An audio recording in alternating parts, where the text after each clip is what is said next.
Shalom, gracious people, kekasih Kristus, kita bertemu kembali dan kali ini bagian terakhir ya dari apa judulnya? Pikiran apa tuh? Sinkronisasi pikiran. Ini bagian yang 4.2. Ini bagian terakhir untuk tema ini ya. Kita akan mulai saja. Sebelum kita mulai, Ibu Gembala boleh pimpin doa. Mari kita satu dalam doa. Terima kasih Bapa untuk pemeliharaanmu. Terima kasih untuk berkat-berkat-mu dalam kehidupan kami. Kembali saatnya kami akan mendengarkan firman-Mu, firman Kristus yang akan menguatkan kami dan menuntun segala langkah kami.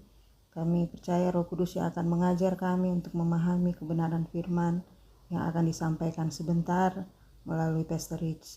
Dalam nama Tuhan Yesus ada pewahyuan yang baru dan itu akan memerdekakan siapapun yang mendengarkan renungan ini. Kami menyerahkan waktu ke depan ke dalam tangan-Mu Bapa. Dalam nama Tuhan Yesus, haleluya, amin.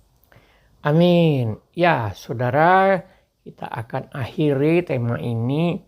Saya akan awali dengan hal yang sudah kita tahu sama-sama secara global. Kita melihat bagaimana perang ya. Nah, kalau Anda perhatikan berita-berita perang itu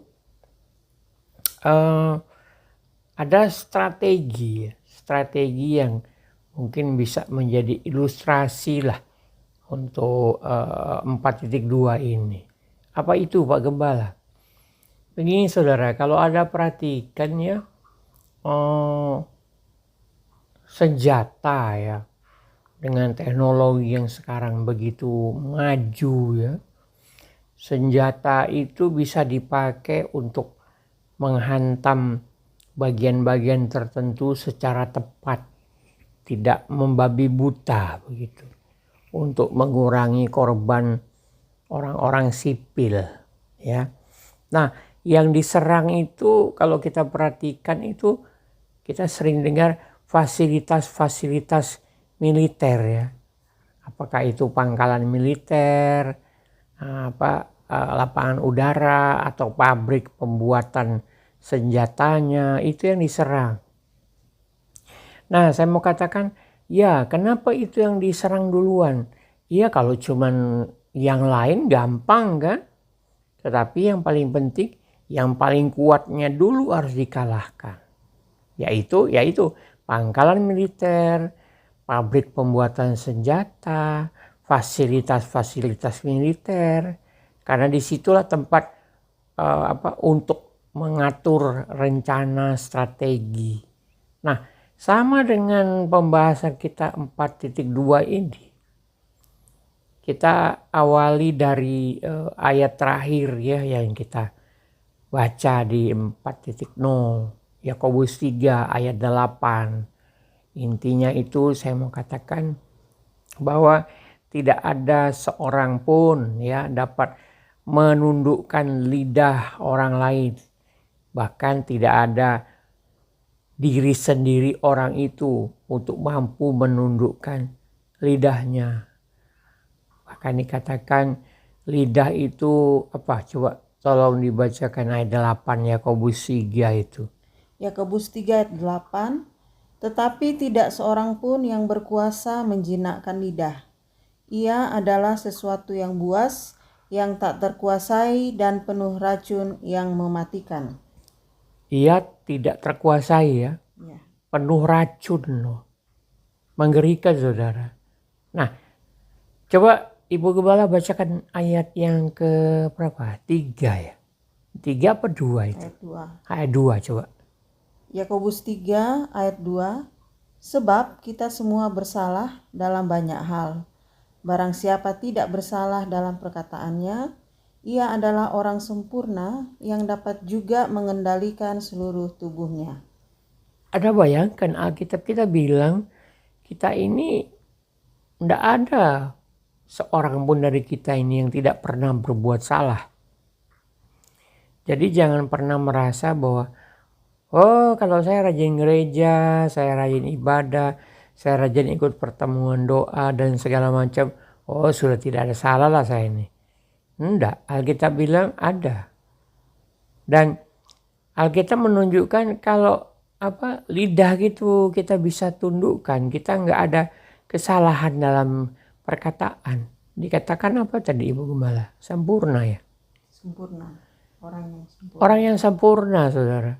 Bukan berbuat apa-apa, wah sempurna dia. Enggak.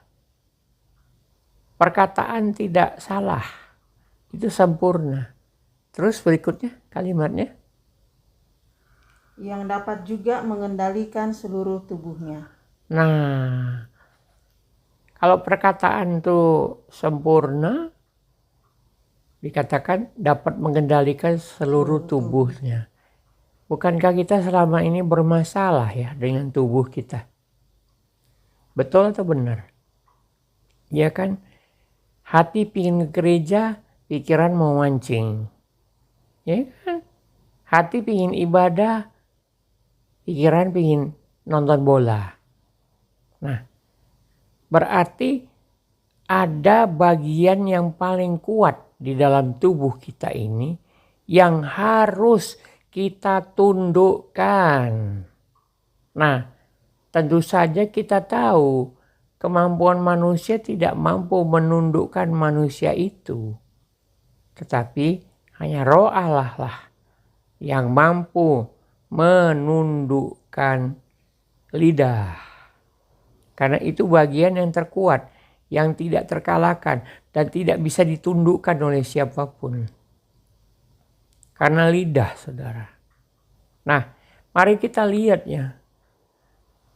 Kita akan baca dari Roma 8. Kita akan mulai ayat yang ke-5. Tolong dibaca Ibu Gembala ayatnya TB. Roma 8 ayat 5.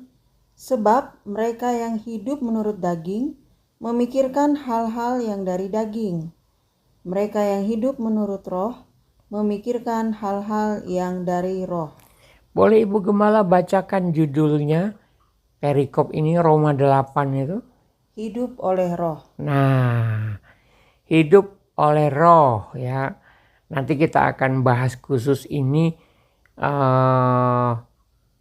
nanti ya di topik berikutnya. Saya kasih trailer aja sedikit. Judul berikutnya itu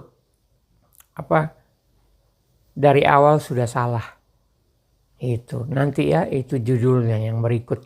Tapi sekarang jangan dulu ke situ.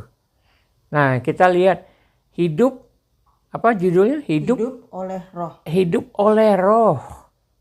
Berarti kita ini dinyatakan di dalam Alkitab di Roma 8 itu, kamu tuh hidup oleh roh loh. Bagaimana sih? Nah, Rasul Paulus menggambarkannya kepada orang-orang yang ada di Roma. Begitu. Nah, ayat 5 itu coba kita lihat note yang sudah kita catatkan. Ibu Gembala, kami sudah menggalinya terlebih dahulu. Boleh dibaca note-nya? Roma pasal 8 ayat 5 saya bacakan dari versi TSI. Terjemahan Sederhana Indonesia. Setiap orang yang masih mengikuti naluri berdosanya, berarti dia hidup untuk memuaskan diri sendiri saja.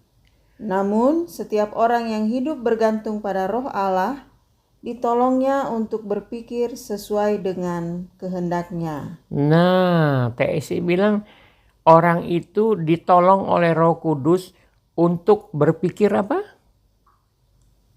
TSI tadi? Mengikuti naluri berdosa, tapi dia hidup untuk memuaskan diri sendiri saja.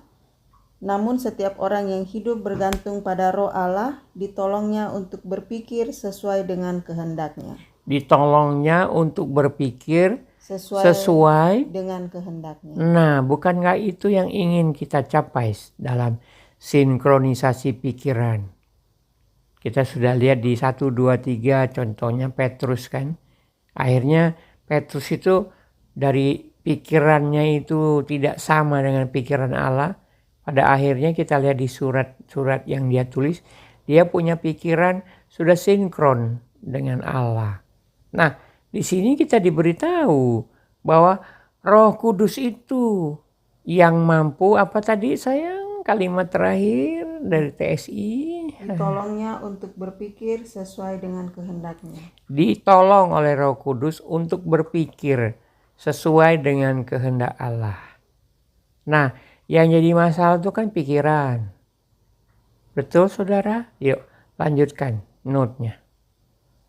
Berikutnya ada catatan, Roh Allah menolong manusia berpikir seperti apa yang Allah pikirkan. Nah, catat. Roma 8 ayat 5. Roh Allah itu menolong kita berpikir seperti yang dipikirkan Allah. Nah, kita tinggalkan kehidupan lama Petrus kan. Dia sudah punya kehidupan baru. Anda boleh lihat di judulnya Beautiful Mind ya, sinkronisasi pikiran yang subtemanya Beautiful Mind. Anda akan mengerti di situ. Oke, lanjutnya. Berikutnya dari versi Amplified Classic. Amplified Classic. Roma 8 ayat 5. Terjemahan bahasa Indonesianya. Bagi mereka yang menurut daging dan dikendalikan oleh keinginannya yang tidak suci, mengatur pikiran mereka dan mengejar hal-hal yang memuaskan daging.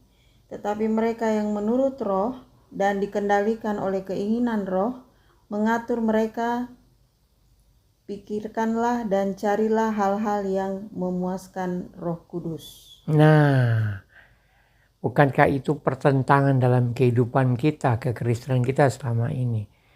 Kita harusnya, kalau bahasa saya, nurut sama Roh Kudus. Bukan kesana kemari gitu. Enggak, tapi kita menurut. Nah, kalau kita kembali ke Yakobus 3, Anda perhatikan. Gambarannya itu gini loh. Hewan liar itu bisa dijinakkan. Terus kuda, gambarannya tuh kuda. Kuda itu bisa dikendalikan kalau mulutnya itu dikekang. Nah, bisa dikendalikan itu kuda. Hewan liar juga begitu. Perahu yang besar itu dikendalikan oleh setir yang kecil. Itu yang saya bilang, small sign, big meaning. Anda bayangkan kalau nggak ada kemudi perahu itu. Perahu itu akan ditiup ke sana kemari, terombang-ambing, nggak jelas tujuannya. Tapi waktu ada setir kecil, begitu ada Roh Kudus, kita dikendalikan. Kita akan selalu menyenangkan Allah. Karena Roh Kudus itu Roh Allah. Tapi digambarkan di Yakobus 3, lidah itu kayak mata air gitu. Tapi mata air di dunia itu jelas. Kalau dia memancarkan air tawar, ya keluarnya air tawar. Bukan keluar air tawar, keluar dari tempat yang sama air asin. Tidak begitu saudara. Tapi lidah manusia itu kayak begitu. Di alam tidak ada yang begitu. Can you imagine? Anda bayangkan. Ada bagian tubuh kita yang harus ditundukkan. Tetapi manusia siapapun tidak bisa menundukkannya. Anda mau percaya atau tidak, itu pilihan Anda. Anda mau sekolah, istilahnya itu, ada sekolah-sekolah yang melatih sikap, kepribadian itu, iya kan? Ada, tapi ada nggak yang melatih merubah mulut? Nggak ada saudara. Yang saya bilang, paling yang ada itu kemunafikan. Kita pura-pura. Pura-pura itu artinya tidak seperti aslinya atau tidak jujur. Kan kita lihat, apalagi sekarang kan, Anda lihat orang-orang Kristen begitu dipercaya punya kekuasaan, perhatikan mulutnya, belat-belit kan. Waktu di sini bilang, oh tidak, itu tuh begini-begini, tapi begitu di posisi lain, ya memang, coba Anda bayangin tuh. Itulah yang saya bilang, dari mulut yang sama keluar berkat dan kutuk. Lidah itu menentukan hidup dan mati. Nah, kita harus sadar lidah ini harus dikuasai, dipenuhi, dipengaruhi, diilhami oleh Roh Kudus. Kisah 2 ya. Pentakosta itu. Ada Plato. Mereka murid-murid di loteng atas itu dipenuhi. Apa maksudnya? Lidah mereka dikendalikan. Supaya apa? Supaya pikiran mereka itu sama dengan pikiran Allah. Nah, tadi kita udah lihat ya. Dari Roma 8 ayat 5. Pikiran itu akan ditolong oleh Roh Kudus. Untuk kita mikirnya itu seperti pikiran Allah. Lanjut lagi, habis amplified. Sudah itu 2 itu. Hanya 2 itu saja. Oh, nggak ada lanjutan lagi. Nggak ada. Oh, nggak ada. Oke. Nah, kita lihat betapa pentingnya Roh Kudus itu. Ya, walaupun kita bilang, apalah Roh Kudus. Kecil kan. Nah, sekarang kita lanjutkan masih di Roma 8. Masih hidup oleh roh. Ya, hidup oleh roh. Kita harusnya hidupnya kayak gini. Coba Ibu Gembala baca Roma 8 ayat 9. Tetapi kamu tidak hidup dalam daging, melainkan dalam roh, jika memang roh Allah diam di dalam kamu.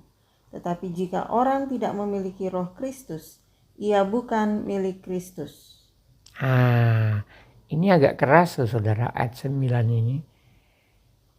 Semoga Anda tidak tersinggung dengan penjelasan saya. Jangan cepat-cepat langsung marah, langsung pindah. Nggak mau dengar. Dengar dulu tenang-tenang. Renungkan sambil minum kopi, makan pisang goreng, makan ubi goreng. Atau Anda renungkan di hari ini. Di mana Anda bisa tenang, rileks. Renungkan apa yang saya sampaikan ini. Saya percaya Roh Kudus taruh ini kok untuk disampaikan kepada kita. Ya. Kalau kita baca ayat 9 itu kayak ada keraguan ya. Paulus tuh mengingatkan kayak kalau kamu tidak penuhi Roh Kristus, tidak memiliki Roh Kristus, ia bukan milik Kristus. Ia bukan milik Kristus. Sementara kita sedang bahas ini dalam topik hidup oleh roh. Rasul Paulus tuh kayak melemparkan kepada orang Roma itu semacam pertimbangan. Kamu harus ragu dengan dirimu. Roh Kristus tuh ada nggak dalam dirimu? Kalau enggak, kamu bukan milik Kristus loh. Kalau bukan milik Kristus pasti musuhnya Kristus lah. Berlawanan dengan begitu. Yuk kita baca note-nya ayat 9. Roma 8 ayat 9 di versi TSI. Tetapi kamu semua yang bersatu dengan Kristus tidak lagi dikuasai oleh nalurimu yang berdosa. Sebaliknya, kamu dikuasai oleh Roh Allah karena Roh Kristus. Catatan Roh Allah yaitu Roh Kristus, tidak ada perbedaan antara Roh Allah yang juga disebut Roh Kudus. Dengan Roh Kristus benar-benar ada dalam dirimu, orang yang tidak memiliki Roh Kristus bukanlah milik Kristus. Lanjutkan note-nya. Kemudian di versi agak dekat mic Ibu Gembala ya. Di versi Amplified Classic. Amplified Classic ya, silakan. Tetapi kamu tidak menjalani kehidupan daging, kamu menjalani kehidupan roh. Jika Roh Kudus Tuhan benar-benar diam di dalam kamu, dalam kurung mengarahkan dan mengendalikan kamu. Tetapi jika seseorang tidak memiliki Roh Kudus atau Roh Kristus, ia bukan miliknya. Dalam kurung, ia bukan milik Kristus, ia bukan anak Allah yang sesungguhnya. Roma 8 ayat 14. Di sini dikutip dari versi mudah dibaca. Roma 8 ayat 14.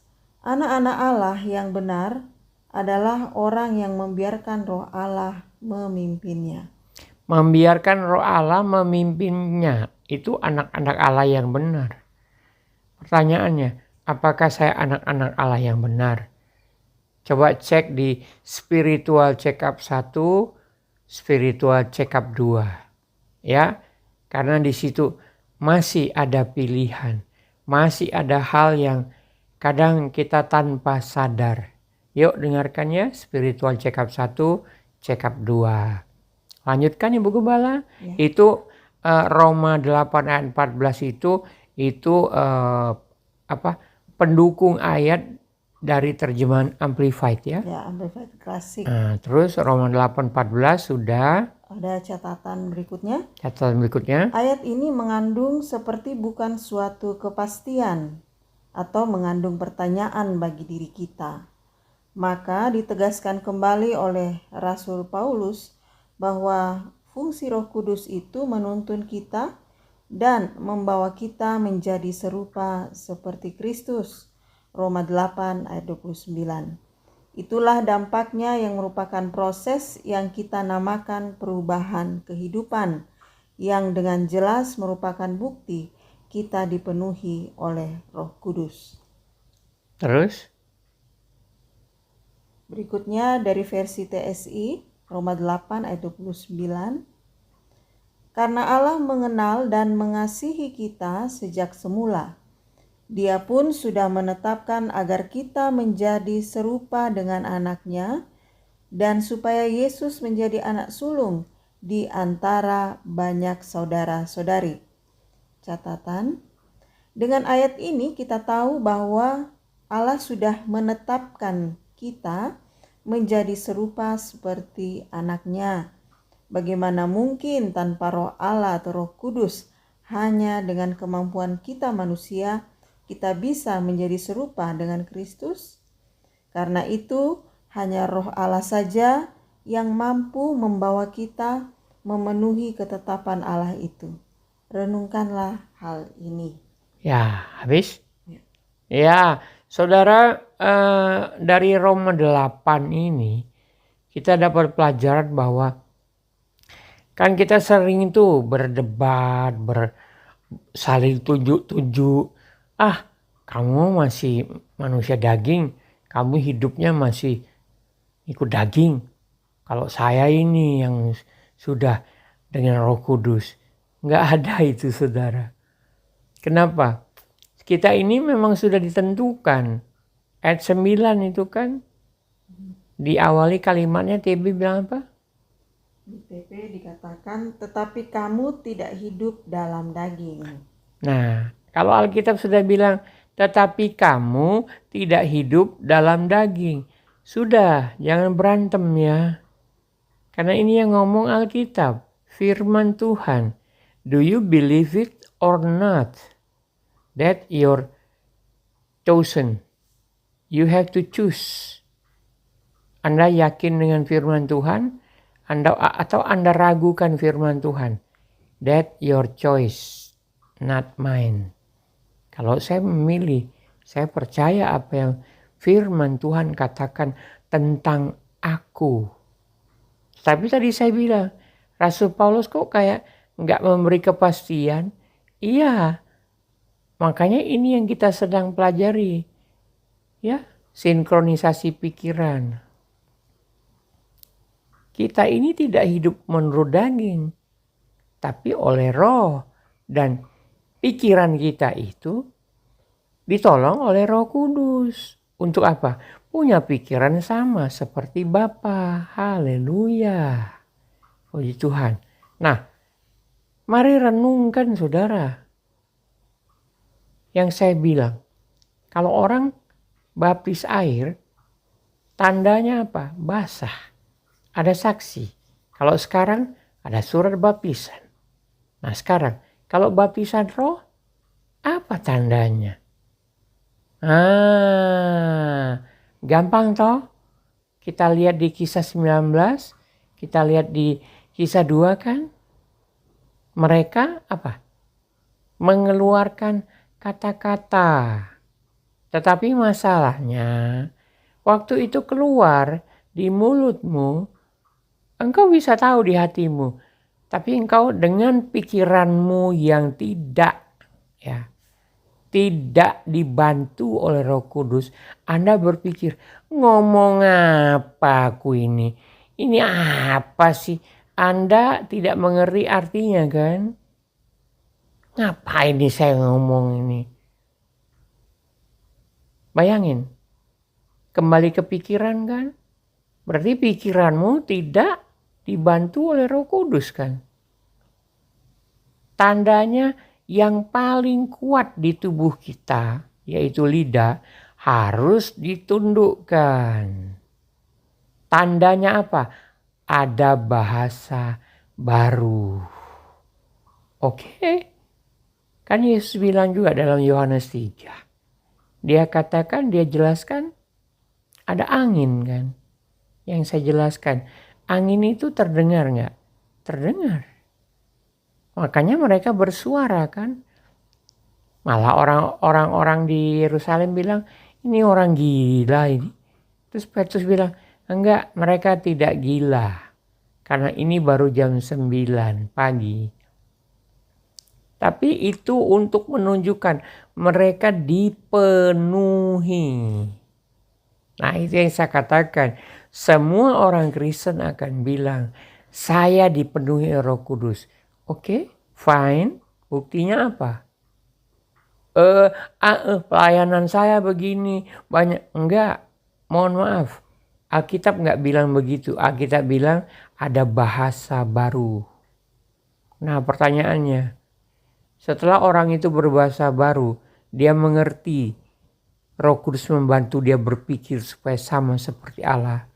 Awalnya itu tunduk, patuh dulu. Yang bagian paling kuat dari tubuh kita itu harus dipatahkan dulu, harus dikalahkan dulu. Itulah bibir kita. Tetapi apa? Pikiran kita kan belum dibantu oleh Roh Kudus. Jadi awalnya gimana untuk dibantu oleh Roh Kudus? Ya berbahasalah bahasa yang kamu tidak mengerti di pikiranmu itu. Terserahlah apa bunyinya. Saya nggak tahu.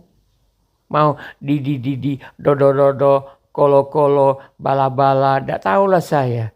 Sandal lama, sandal baru, kurasa-rasa, kuraba-raba, ya terserahlah.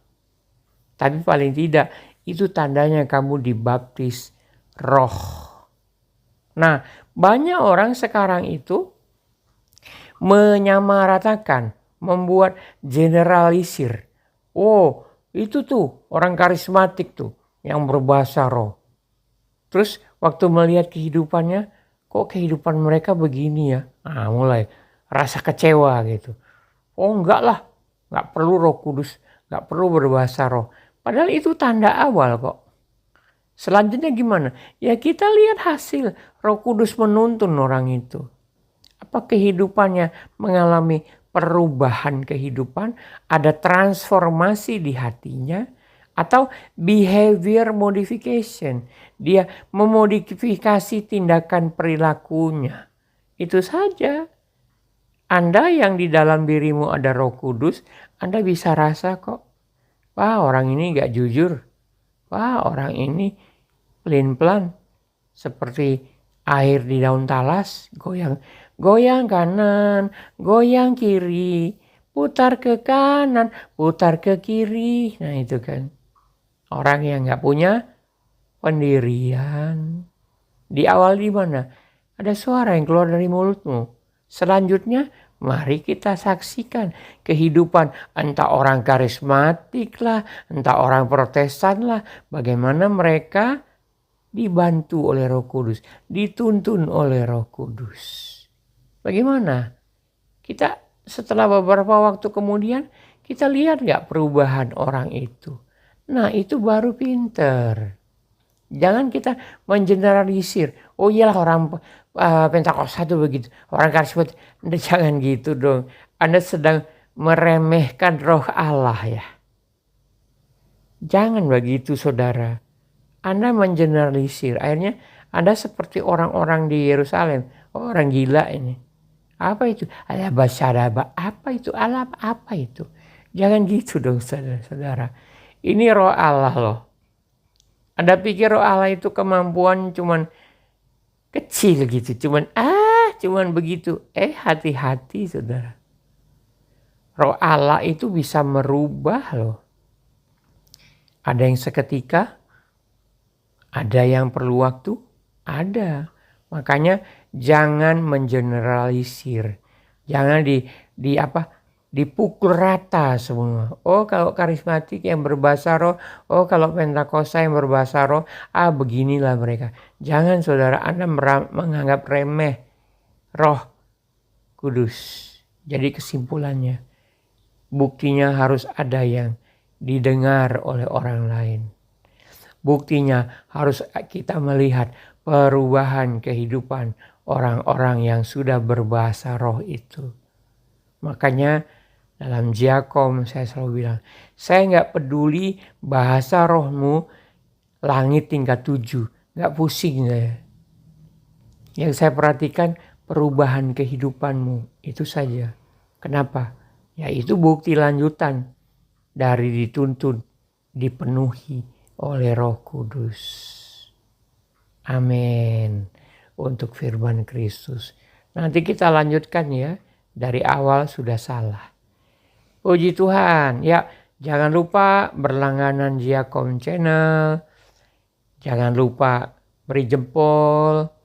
Jangan lupa follow Rich Production TikTok. Jangan juga lupa repost ya. Dan jangan lupa gift-nya mana untuk Natal ini, untuk Pak Gembala, mana hadiahnya ini? Natal sebentar lagi ya. Ya puji Tuhan. Amin. Untuk firman Kristus kita berdoa. Bapa, kami diingatkan kembali. Ada hal yang begitu kecil, sangat sederhana. Tetapi arti yang terkandung di dalamnya begitu besar. Seperti video Take It Away. Kelihatannya kecil Roh Kudus itu. Tetapi dampaknya begitu besar dalam hidup kami. Kami bersyukur. Biarlah firman ini mengingatkan kami bahwa kami tidak boleh memandang rendah Roh Kudus. Tapi Roh Kuduslah yang penting banget di hari-hari ini. Kami bersyukur. Jadikan kami orang-orang yang selalu dalam perlindungan. Orang-orang yang didekatkan dengan semua yang baik. Dijauhkan dengan semua yang jahat. Terjadilah itu, kami berada pada tempat-tempat yang tepat. Bertemu dengan orang-orang yang tepat. Pada waktu-waktu yang tepat. Amin saudara. Shalom, shalom. Bye-bye, bye-bye.